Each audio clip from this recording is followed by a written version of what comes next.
Hello, I am Shubham Kumar Singh, student of IIT BHU। तो हम democratic politics पढ़ रहे थे। सो टुडे हम पढ़ने वाले हैं the last chapter of this class 10th। हमने बहुत कुछ पढ़ा डेमोक्रेसी के बारे में। Now we will wind up our tour of democracy. ख़त्म करेंगे, we will go to end. जैसा कि आप जानते हैं, लास्ट चैप्टर में हमने एनालाइज किया था कि हमारी क्या एक्सपेक्टेशंस है डेमोक्रेसी से, हम क्या चाहते हैं और डेमोक्रेसी उनसे फुलफिल कर पा रही है कि नहीं, मीट कर पा रही है कि नहीं। हमने लास्ट चैप्टर में पढ़ा था कि डेमोक्रेसी का प्रेजेंट सिनेरियो कैसा, हमने फैक्ट्स देखे वगैरह वगैरह। हमें काफ़ी सारी प्रॉब्लम्स भी देखने को मिली। प्रॉब्लम जैसे कि इकोनॉमिक डेवलपमेंट, डेमोक्रेसी में इकोनॉमिक डेवलपमेंट थोड़ा स्लो होता है। पॉवर्टी और जो गैप है रिच और पुअर के बीच का गैप कम करना, वो एक डेमोक्रेसी के लिए थोड़ा सा डिफिकल्ट हो जाता है। So these were the things जो हमने देखी कि सच्चाई क्या है। थ्योरी तो बहुत पढ़ी थी पर सच्चाई हमें लास्ट चैप्टर में देखने को मिली। Now in this chapter what we are going to do, हम ये करेंगे कि अब हम देखेंगे कि जो डेमोक्रेसी है, हम सब एक हमारा ड्रीम आइडियल डेमोक्रेसी लाना। तो अब हम इस चैप्टर में देखेंगे कि व्हाट आर द चैलेंजेस, वो प्रॉब्लम क्या है, वो दिक्कतें क्या हैं, वो चुनौतियाँ क्या हैं जो डेमोक्रेसी के आगे भी खड़ी हैं और वो डेमोक्रेसी को थोड़ा रोक नहीं है रियलाइज होने से। तो बेसिकली हम पढ़ने वाले कि डेमोक्रेसी के लिए चैलेंजेस क्या हैं। देखो, जो ये पूरी हमारी डेमोक्रेटिक पॉलिटिक्स है, इसकी शुरुआत हुई थी क्लास 9th के फर्स्ट चैप्टर से। अगर आपको याद हो तो हमने सबसे पहले ये पढ़ा था कि वर्ल्ड में, जो वर्ल्ड का मैप था उस बुक में, और उसमें था कि कितने कंट्री जो है वो डेमोक्रेसी को अपना चुके हैं और कितनों ने अभी डेमोक्रेसी को नहीं अपनाया है। तो आपने ढंग से देखा होगा, जो प्रेजेंट सिनेरियो से सबसे ज़्यादातर कंट्री डेमोक्रेसी को अपना चुके हैं। ज़्यादातर कंट्री डेमोक्रेसी फॉलो करते हैं, but still 1/4 of the globe बचता है जो अभी डेमोक्रेसी को फॉलो नहीं कर पा रहा है, उसने डेमोक्रेसी नहीं अपनाई है। तो इससे एक बात तो क्लियर है that democracy is a very good form of government, जिसको कि बहुत सपोर्ट मिला है, जो कि हमने लास्ट चैप्टर में पढ़ा था। तो जहाँ पर देखो, हर एक कंट्री में डेमोक्रेसी अलग अलग है। कहीं पर बहुत अच्छे से इंप्लीमेंट की गई है, कहीं पर बहुत ही बेकार तरीके से इंप्लीमेंट की गई है, और बहुत सारी जगह तो भी ऐसी जहाँ पर डेमोक्रेसी इंप्लीमेंट हुई भी नहीं, जहाँ पर सिटीजन्स को राइट्स नहीं मिलते अभी तक, और सिटीजन अभी भी non peaceful and non harmonious life जी रहे हैं। और कुछ जगह ऐसी है जहाँ पर डेमोक्रेसी लगने के बाद भी वायलेंस हो रहा है और लड़ाई कटाई हो रही है, मार कटाई, क्योंकि वहाँ पर ढंग से नहीं लग पाई है अभी democracy. So this is the thing जो मैंने आपको बताया कि डेमोक्रेसी कई जगह पर नहीं लग पाई है। तो वाई? क्योंकि कुछ प्रॉब्लम्स हैं वर्ल्ड में, हर जगह, हर डेमोक्रेसी में कुछ ना कुछ प्रॉब्लम्स होती है। कोई डेमोक्रेसी अभी तक आइडियल नहीं है। जो हमारी ड्रीम है ना एक आइडियल डेमोक्रेसी का, कि एक डेमोक्रेसी होगी बहुत अच्छी सी, जिसमें सब लोगों के अपने राइट्स होंगे, सब लोगों को रिप्रेजेंट करने का मौका मिलेगा, पीपल जो होंगे, लोगों का पॉलिसी मेकिंग में उनका बहुत बड़ा इफेक्ट होगा, जो पावर होगी वो एकदम लोकलाइज होगी। This world, any country in this world has not reach that. We are very far away from that dream, but we are moving in that direction. तो उस डायरेक्शन में मूव कर रहे हैं, तो कुछ चैलेंजेस आते हैं हमारे सामने। तो उन्हीं चैलेंजेस के बारे में है एक चैप्टर। इस चैप्टर में हम कुछ पढ़ेंगे नहीं, वी विल थिंक। मेन काम क्या करना है, सोचना है कि डेमोक्रेसी क्या क्या चैलेंज है, उनको सॉल्व कैसे कर सकते हैं। तो बहुत देर से मैं वर्ड यूज़ कर रहा हूँ challenge. Let's define what is a challenge. Will define what is a challenge. See, challenge एक डेमोक्रेसी को अपने बढ़ते बढ़ते बहुत सारी प्रॉब्लम्स आती हैं। जैसे कि हमने पढ़ा था इंडिया में लिंग्विस्टिक प्रॉब्लम्स आई थी, एक बार लिंग्विस्टिक स्टेट्स बने थे और लैंग्वेज पॉलिसी पे बात आई थी। तो दीज आर द प्रॉब्लम्स, थोड़ी बहुत छोटी छोटी जो टेस्ट थी डेमोक्रेसी। तो ऐसे ही हर एक डेमोक्रेसी में कुछ ना कुछ प्रॉब्लम्स आती हैं। कुछ छोटी होती हैं जो नेग्लिजिबल होती हैं, कुछ बड़ी होती हैं जिनको हम नेग्लेक्ट नहीं कर सकते, इंपॉर्टेंट होती हैं। तो वो प्रॉब्लम्स जो इनसिग्निफिकेंट नहीं है, जो बहुत छोटी भी नहीं है कि हाँ ठीक है छोटी सी प्रॉब्लम है, वो प्रॉब्लम जो छोटी नहीं है, सिग्निफिकेंटली महत्व रखती हैं किसी कंट्री के लिए, और वो प्रॉब्लम जो सॉल्व की जा सकती हैं, उनको हम बोलते हैं चैलेंजेस ऑफ डेमोक्रेसी। ये मत अज्यूम कर लेना कि हम एक ऐसी प्रॉब्लम ले जो सॉल्विंग है, जैसा कि नाउ अज्यूम हम चाहते हैं कि हमारी डेमोक्रेसी में सारे के सारे लोग बिलियनर्स हो। This is not possible until unless कि रुपये का प्राइस बहुत ज़्यादा गिर जाए। वो हाइपोथेटिकल केस है। तो चैलेंजेस वो होते हैं जो ना तो बहुत ज़्यादा, ना तो नॉन अचीवेबल नहीं होने चाहिए, अचीवेबल होने चाहिए, और बहुत इनसिग्निफिकेंट भी होने चाहिए। तो ऐसी प्रॉब्लम्स जो इस कैटेगरी में फॉल करती हैं, जो बहुत छोटी नहीं होती और जो अचीवेबल होती है, उनको हम चैलेंज बोलते हैं। चैलेंज के बारे में एक बात तो याद रखना, चैलेंज को ओवरकम करने के, डेमोक्रेसी में हमेशा चैलेंज आते रहते हैं। डेमोक्रेसी का होता है ना, एग्जाम कभी खत्म नहीं होता। एक चैलेंज खत्म, दूसरा आएगा, तीसरा खत्म, चौथा आएगा। तो एक डेमोक्रेसी में हमेशा चैलेंजेस आते रहते हैं। तो जब जो चैलेंज होते हैं ना, दैट मार्क्स अ स्टेज, जो चैलेंज को आप ओवरकम कर लोगे ना, तो उसके बाद democracy will lead to a new level.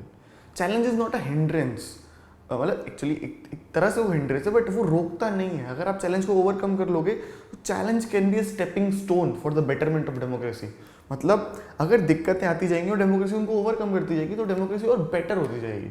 आप समझ रहे हैं इस बात को? दो तरीके हैं, या तो चैलेंज आया और हमने छोड़ दिया कि नहीं हम चैलेंज को इग्नोर मारते हैं और हम छोड़ देते डेमोक्रेसी जैसी है वैसी चलेगी, या फिर दूसरा तरीका लो, जो चैलेंज आया है उसको एक्सेप्ट करो, work on that challenge and make democracy even more better. So that's why challenges are important sometimes. Challenges तो बहुत सारे होते हैं, बट हमारे ज्ञानी लोगों ने चैलेंजेस को 3 कैटेगरीज में डिवाइड किया: foundational challenge, challenge of expansion, challenge of deepening of democracy. नाम से क्लियर हो रहा है, but let's go into it one by one. देखो, सबसे पहला चैलेंज क्या होता है? डेमोक्रेसी जब कंट्री बनती है तो सबसे पहला स्टेप क्या होता है? जिस कंट्री में जो पहले फॉर्म ऑफ गवर्नमेंट चल रही थी उसको ओवरथ्रो किया जाता है, हटाया जाता है और एक डेमोक्रेटिक गवर्नमेंट को लाया जाता है। This is the first step. और अभी बहुत सारे कंट्री जैसे हमारे वर्ल्ड में जो अभी तक डेमोक्रेसी को फॉलो नहीं करते, तो वहाँ पर जो चैलेंज है, वहाँ पर चैलेंज है फाउंडेशनल चैलेंज। मतलब वी हैव टू ले the foundation stone of democracy. जहाँ पर अभी तक डेमोक्रेसी का, लोकतांत्रिक शासन का फाउंडेशन ही नहीं हुआ है, ऐसे जो कंट्रीज है जिन्होंने कभी डेमोक्रेसी है ही नहीं, उनके पास मोनार्की है या फिर डिक्टेटरशिप है या फिर मिलिट्री रूल है, फिर जो भी, तो वहाँ पर डेमोक्रेसी लाना ये एक foundational challenge and it's really a big challenge. एक कंट्री में आपको तो जो पहले पुरानी गवर्नमेंट चल रही है उसको हटाना पड़ेगा। जैसे इंडिया में हुआ था 1947 के आसपास, जो ब्रिटिशर्स थे हमने उनको हटाया था, उनकी जो गवर्नमेंट थी उनको पूरी तरह हटाया था। इट टुक 200 ईयर्स, तो पूरे 200 साल लगे। फिर उसके बाद एक डेमोक्रेटिक गवर्नमेंट को लाया था। सो दैट वाज इन 1947-1950 के आसपास में इंडिया ने अपना फाउंडेशनल चैलेंज ओवरकम किया था। So this is I think बहुत क्लियर, आराम समझ में आएगा फाउंडेशनल चैलेंज क्या होता है। अब सोचो कि हमने फाउंडेशन तो कर लिया, सेकंड स्टेप क्या होता है? सेकंड स्टेप होता है जो डेमोक्रेसी, आपने डेमोक्रेटिक गवर्नमेंट तो ला दी, अब सेकंड स्टेप ये है कि ज़्यादा से ज़्यादा चीज़ों को डेमोक्रेसी के अंडर लाना। डेमोक्रेसी के अंडर ये सेकंड चैलेंज है, challenge of expansion of democracy. दोनों में थोड़ा कन्फ्यूजन हो इसलिए माइंड में इमेज बना लो। Expansion is like its area is increasing. For example India को अज्यूम करो, इंडिया, और उसमें एरिया इंक्रीज हो रहा है, that is of a challenge of expansion. Challenge of expansion is very important. ये हर एक कंट्री किसी न किसी तरह में फेस करता है, ये दोनों ही चैलेंज। तो चैलेंज ऑफ एक्सपेंशन ज़्यादातर डेमोक्रेसी ने फेस किया है। ज़्यादा सीवियर ये चैलेंज होता है डेमोक्रेसी के अर्ली स्टेजेस में, रहता तो हमेशा ही, बट बहुत सीवियर होता है अर्ली स्टेजेस में। धीरे धीरे इसकी मतलब वो कम होता है थोड़ा इफेक्ट, बट ये रहता है। चैलेंज ऑफ एक्सपेंशन होता क्या है? देखो, हमने डेमोक्रेटिक गवर्नमेंट तो ला दी कंट्री में। अब दिक्कत ये है कि जो ज़्यादातर चीज़ें हैं कंट्री के, ज़्यादातर डिसीजंस हैं, वो अभी डेमोक्रेसी के अंडर नहीं आए। तो उन सारी चीज़ों को, जैसे कि डेमोक्रेसी के अंडर लाना, उन चीज़ों को डेमोक्रेसी के अंडर लाना, वो चैलेंज ऑफ एक्सपेंशन कहलाता है। एग्जाम्पल से समझ में आएगा, जैसे कि मान लो एक कंट्री में फेडरलिज्म इंप्लीमेंट करना है, जो फेडरलिज्म का लोएस्ट लेवल है उसको बड़े लेवल से लेके पावर देनी है। This comes under the challenge of expansion of democracy. India में अगर हम पंचायती राज को, म्यूनिसिपल कॉर्पोरेशंस को मोर कैपेबल बनाते हैं, तो that comes under the challenge of expansion. Women को उनके राइट्स देना, यूनिवर्सल एडल्ट फ्रेंचाइज देना, विमेन को एज अ रिसोर्स यूज करना, और सिटीजन्स को डायरेक्टली या फिर इनडायरेक्टली ज़्यादा से ज़्यादा किसी भी तरह उन तक पावर पहुँचाना कि वो अपने डिसीजंस को बहुत इन्फ्लुएंस करें, जो उनको डिसीजन जो उनके ऊपर लागू होने वाले उनको इन्फ्लुएंस करें। This is challenge of expansion of democracy. India में हम अभी तक बहुत ज़्यादा अच्छे से कॉमन लोगों तक नहीं पहुँच पाए। ज़्यादातर कॉमन लोग गवर्नमेंट की जो राजनीति जो भी चलती है उससे थोड़ा कट ऑफ है। India is facing challenge of expansion of democracy. We need to reach the grass root levels. That challenge, जो चैलेंज है ग्रास रूट लेवल तक पहुंचना है, ये पॉसिबल है, डेफिनेटली पॉसिबल है और ज़रूरी भी। और एक बार पहुंच गया तो हमारी जो कंट्री है वो बहुत बेटर हो जाएगी। It will be a very good democracy. बहुत ही कम डेमोक्रेसीज हैं मतलब जो अभी इस चैलेंज में काफ़ी आगे, पूरा तो कोई भी नहीं कर पाया इस चैलेंज को अभी तक पूरे वर्ल्ड में, फिर वेरी फार में भी किसी दिन पूरा होगा। तो ये जो चैलेंज है, विमेन को लेके आना, सबसे वोट डलवाना, सारे लोगों को इक्वल कंसीडर करना, पावर एकदम नीचे तक ले जाना, फेयर इलेक्शंस देखना, इलेक्शंस वगैरह फेयर हो रहे हैं कि नहीं हो रहे हैं, जो भी डिसीजन हो रहे हैं, मतलब जो भी डिसीजन होते हैं कंट्री में, उनको डेमोक्रेटिक गवर्नमेंट के अंडर लेके आना, वो डेमोक्रेटिकली लिए जाए। That is what challenge of expansion of democracy is. I think आपको फील आ होगा एक्सपेंशन क्या होता है। एक्सपेंशन सिंपल एक लाइन में अगर याद रखना है तो जो भी एरियाज ऑफ डिसीजंस हैं उन सारे एरियाज को डेमोक्रेसी की छतरी के अंदर लेके आना, that is called challenge of expansion of democracy. मतलब हम छतरी बढ़ाते जाएंगे एरिया को, that is what challenge of expansion of democracy is. Now assume that, अब स्टेप बाय स्टेप बढ़े, हमें फाउंडेशन हो गया, हमने डेमोक्रेसी एक्सपैंड भी कर ली, नाउ व्हाट। अब हम क्या करेंगे, जब हमने एक्सपैंड किया होगा तो we will have made certain bodies, कुछ ऑर्गेनाइजेशंस बनाई होंगी हमने, जो कि जैसे कि जुडिशियरी, लेजिस्लेचर, या फिर जुडिशियरी, लेजिस्लेचर, और